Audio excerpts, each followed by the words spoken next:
Et bonjour, bienvenue à tous pour cette nouvelle vidéo. Ça fait très longtemps que j'en ai pas fait, mais bon, vous savez, avec le lycée, les stages, en plus l'auto-école qui s'est rajouté, ça devient, voilà, alors j'ai pas eu le temps, mais là je l'ai trouvé pour fêter l'anniversaire de l'Allemagne de l'Est, et aujourd'hui je vais vous parler de son hymne national, Auferstanden aus Ruinen, ou en allemand Ressuscité des ruines, qui était l'hymne de la RDA de la création en 1949 jusqu'à la réunification de 90.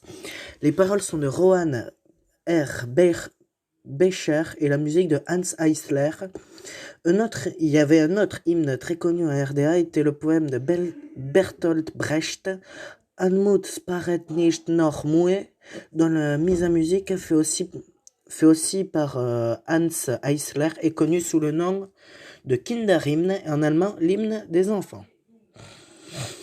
Du coup, écrit et composé en 1949, et le titre de l'hymne fait référence aux destructions qu'a subies l'Allemagne de l'Est et plus largement toute l'Allemagne durant la fin de la guerre, et qui furent causées notamment par les Alliés, bataille de Berlin, bombardement de Dresde et d'autres villes, a été adopté dès la création de l'RDA, a été mis en place sur le territoire de l'ex-zone d'occupation soviétique en Allemagne.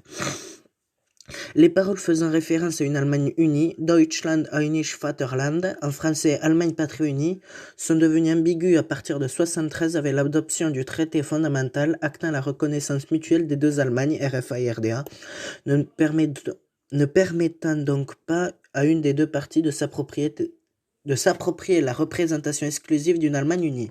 De ce fait, à partir de ce moment, seule la mélodie fut jouée durant les cérémonies officielles, et jamais de nouvelles paroles ne furent écrites et la version originale continue à être utilisée officieusement.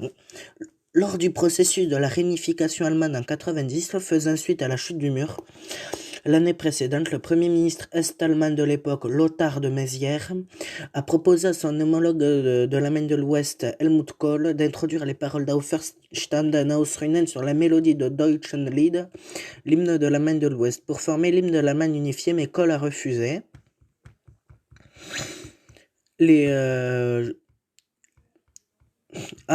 L'écrivain suisse Slobodan Despo évoque l'hymne est-allemand en ces termes dans le roman Le Rayon Bleu, édition Gallimard 2017, collection NRF et page 15.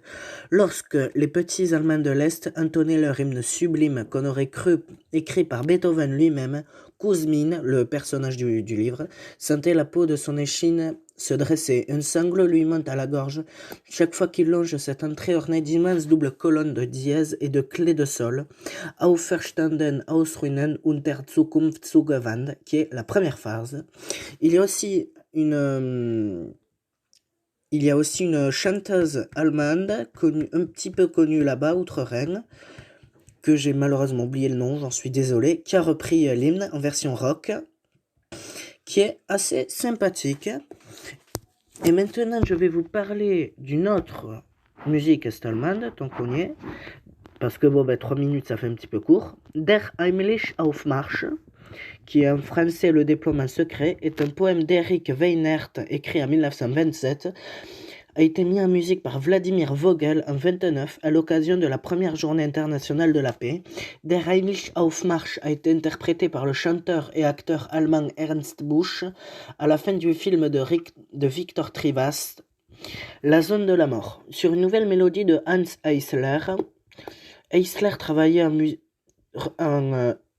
Eisler en retravailla la musique en 1938 et Busch rechanta Der Heimlich Aufmarsch au congrès du Parti communiste d'Allemagne, le KPD, où la chanson acquit une certaine notoriété. Der Heimlich Aufmarsch fait aussi partie des chansons qu'Ernst Busch chanta durant la guerre civile espagnole, que je ferai certainement une vidéo aussi, c'est très intéressant. L'idée était répandue entre 1929 et 1933 que l'Union soviétique était la nation du progrès et le cœur de la révolution, et qu'il fallait donc la défendre contre tout. Le vocabulaire martial et simple du texte situe la chanson comme Kampfmusik, c'est-à-dire une chanson militante pour activer et éduquer les masses à la lutte. Une première version comportait comme parole « Sie sehen ins Feld, doch nicht doch nicht für Nation und Rasse, ils font campagne mais ni pour la nation ni pour la race. Une version ultérieure comporte Sie ziehen ins Feld und schreien für Nation und Race. Ils font campagne écrit pour la nation et pour la race. La chanson a continué à avoir beaucoup de succès après la guerre, comme en témoignent de nombreuses interprétations qui suivirent en russe par exemple, comme en suédois par le groupe Kutna Naver et en allemand. La chanson a d'ailleurs été réécrite sous le titre de Der Aufmarsch, le déploiement ouvert, où la menace n'est plus le fascisme, mais bien l'impérialisme occidental. Les paroles sont similaires à celles de Der Aufmarsch. Si ce n'est que l'ennemi est toujours l'Occident et que le socialisme est une puissance mondiale, la nouvelle chanson a été encore interprétée plusieurs fois, notamment par Eric Weinert Ensemble, par Ernst Busch, et voilà. C'est la fin de cet épisode anniversaire de la RDA. Je vous invite à vous abonner. De nouveaux épisodes suivront plus ou moins rapidement. Et je vous dis au revoir.